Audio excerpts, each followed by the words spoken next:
Bioluminescent predators. As we descend into the ocean, the first thing that disappears is not life, it is color. Sunlight contains many wavelengths, but seawater absorbs them at different rates. Red light, with its longer wavelength, disappears first, often within the first few meters. Orange and yellow fade soon after, leaving mostly blue light to penetrate deeper into the ocean.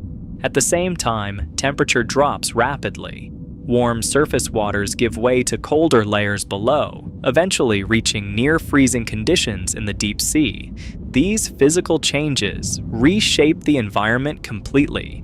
Light fades, temperatures fall, and the deeper we go, the ocean becomes a world governed by darkness and cold. Below 1,000 meters, sunlight disappears completely. No dawn, no dusk, no shadows, only an endless black ocean stretching in every direction. In this world, vision should be impossible, and yet many of its most successful predators rely on light, but not sunlight, their own. This phenomenon is called bioluminescence, the ability of living organisms to produce light through chemical reactions inside specialized organs. In the deep sea, it is everywhere. Marine biologists estimate that up to 90% of animals living in the open ocean produce light in some form, making bioluminescence the dominant source of illumination in the largest habitat on Earth. For predators, this light becomes a weapon. Perhaps the most famous example is the anglerfish.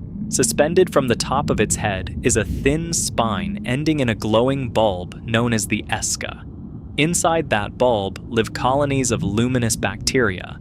These microbes generate a steady blue glow while receiving nutrients and protection from the fish, an unusual partnership between predator and microbe. In the darkness of the deep ocean, even a faint light can travel far. Small fish drifting through the water notice the glow. Curious, they approach. The anglerfish barely moves. It waits. Then, when the prey drifts close enough, its enormous jaws snap shut. The light was never meant to illuminate the ocean. It was bait. Many deep-sea predators use similar strategies. Lanternfish, among the most abundant vertebrates in the ocean, carry rows of glowing organs called photophores along their bodies. These lights can be used for communication, camouflage, and possibly hunting signals in the dark. Other animals use light not to lure prey, but to manipulate predators. The Atolla jellyfish, for example, releases rings of bright flashes when attacked. These signals attract larger predators that may attack the creature threatening it, allowing the jellyfish to escape. In the deep sea, light is language. It can signal danger. It can reveal a mate, or it can become the perfect trap. Evolution in the deep ocean has taken a strange direction. On the surface, predators rely on speed, strength, or vision. But thousands of meters below, energy is scarce and prey is rare. Chasing food through darkness would waste precious energy. Instead, many predators have evolved a different strategy. They wait, they glow, and they let curiosity bring the prey to them. Bioluminescent hunting turns the darkness of the deep sea into an advantage. The predator does not need to search the ocean, it simply becomes the only light in the abyss. And in a world without sunlight, even the smallest glow can mean the difference between starvation and survival. Deep sea gigantism. In the deep ocean, survival follows rules very different from the world above. Sunlight disappears. Food becomes scarce. Temperatures hover just above freezing. And yet, in this harsh environment, many animals grow to astonishing sizes. Creatures that would be tiny in shallow waters become giants in the abyss. Scientists call this phenomenon deep sea gigantism. At depths of several thousand meters, animals often grow far larger than their relatives living near the surface. Some of the most dramatic examples crawl across the ocean floor. Take the giant isopod. On land, isopods are small crustaceans, pill bugs no larger than a fingernail. But in the deep sea, their distant relatives can reach more than 30 centimeters in length, roughly the size of a small puppy. With armored shells and multiple pairs of legs, these massive scavengers wander slowly across the abyssal plains, searching for the rare remains of dead animals drifting down from above. For decades, scientists believed these creatures were rare, but deep-sea expeditions have revealed that giant isopods are surprisingly common across the Atlantic and Pacific Oceans, thriving in depths where few other animals can survive. They are not alone. In the same dark waters live giant amphipods, shrimp-like crustaceans that can grow several times larger than their shallow water counterparts. Some species discovered in ocean trenches reach lengths of more than 30 centimeters, far larger than the tiny amphipods commonly found in coastal ecosystems. Even squid follow this pattern. The mysterious colossal squid, one of the largest invertebrates ever discovered, is believed to inhabit deep waters of the Southern Ocean. With enormous eyes and tentacles armed with rotating hooks, it may grow longer than a bus and weigh hundreds of kilograms. Why animals grow so large in the deep sea remains one of biology's enduring mysteries. One explanation involves temperature. Cold water slows metabolism. With slower biological processes, animals may grow more slowly but live longer, allowing them to reach larger sizes over time. Another possibility is energy efficiency.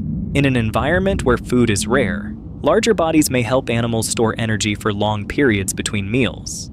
Giant isopods, for example, can survive for years without eating after consuming a large carcass. Predation may also play a role. With fewer predators in the deep ocean, animals that grow larger may gain an advantage in competition for scarce resources. But none of these explanations fully solves the puzzle. Deep-sea gigantism appears across many unrelated groups of animals, crustaceans, squid, worms, and even some fish. Something about the deep ocean favors size. In a world defined by darkness and scarcity, evolution has taken an unexpected direction. Instead of shrinking to conserve energy, some creatures have become enormous. Slow-moving giants wandering a silent seabed thousands of meters below the surface. Proof that even in the most remote corners of Earth, life continues to experiment with new forms. And sometimes, in the deepest darkness, evolution grows larger than anyone ever imagined. Transparent bodies. In the upper layers of the ocean, camouflage is simple. Animals hide by blending into coral reefs, sand, or forests of kelp. But in the deep sea, there is nowhere to hide. There are no rocks, no plants, no shadows, only open water stretching in every direction. In such an exposed environment, many creatures have evolved an unusual solution. Instead of hiding behind something, they disappear. Their bodies become transparent.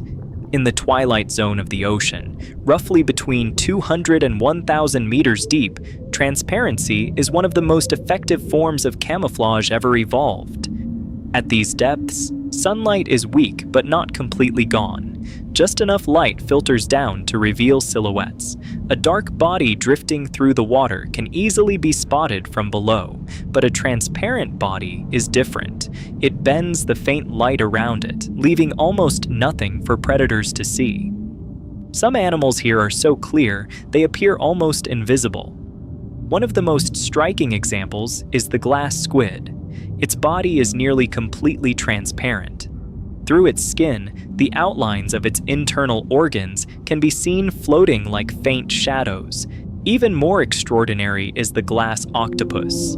Unlike most octopuses, which rely on color-changing skin for camouflage, the glass octopus has taken invisibility even further. Its body is almost entirely clear. Only its eyes and optic nerves remain opaque, suspended inside its head like two glowing spheres. Everything else seems to vanish into the water. Transparency is not an easy adaptation. Biological tissues naturally scatter light. Muscles, organs, and pigments all interfere with clarity.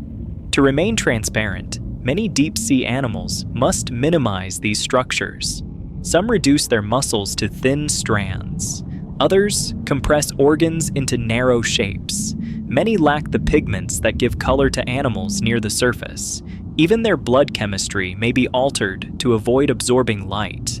The result is a body that functions almost like living glass. But transparency comes with risks. A transparent animal may disappear in dim light, but under stronger illumination, it can reveal the faint outlines of its organs.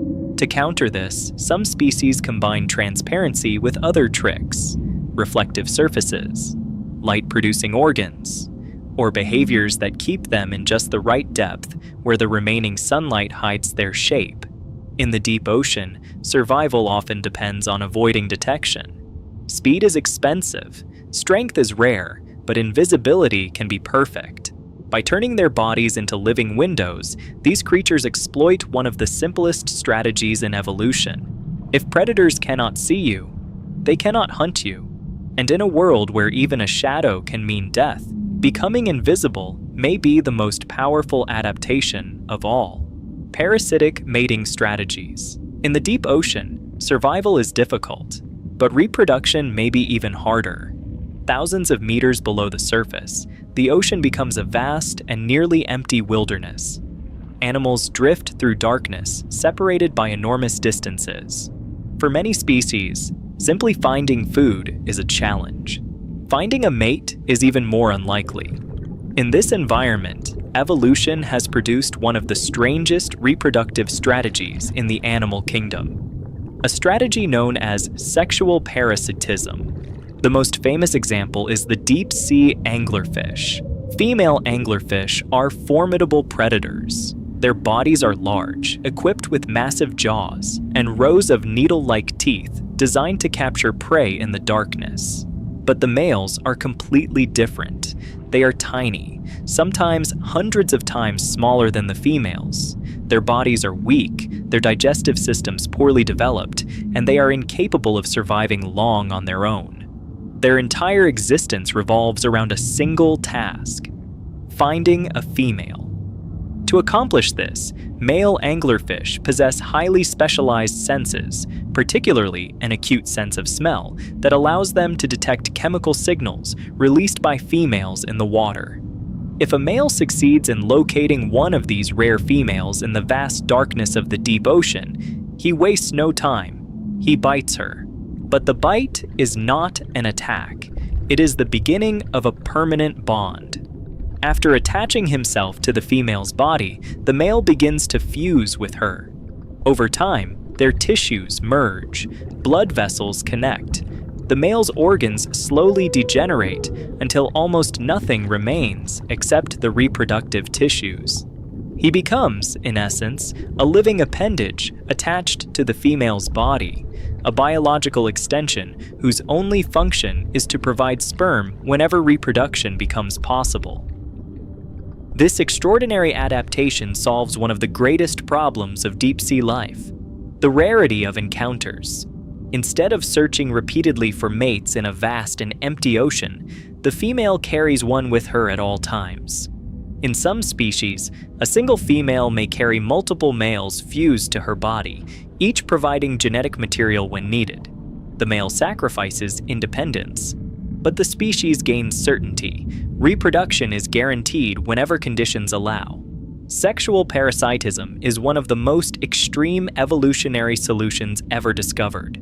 On land, such a strategy might seem unimaginable, but in the deep sea, where darkness separates animals by kilometers of empty water, the rules of life change. Evolution does not favor elegance. It favors survival. And in the endless night of the deep ocean, even becoming part of another creature may be the most effective way to ensure that life continues. If you want to explore more of the ocean's strangest mysteries, make sure to subscribe.